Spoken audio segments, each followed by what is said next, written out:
Mga kasama ating pagpuli, itong ating samahan na walang katulad na dapat natin ipamalaki sa ngayon.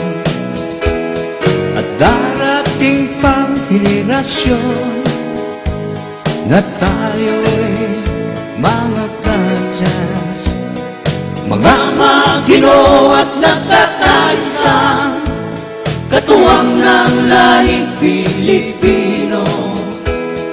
Magigiting at maalam na tagapagtanggol ng bansa at lipunan.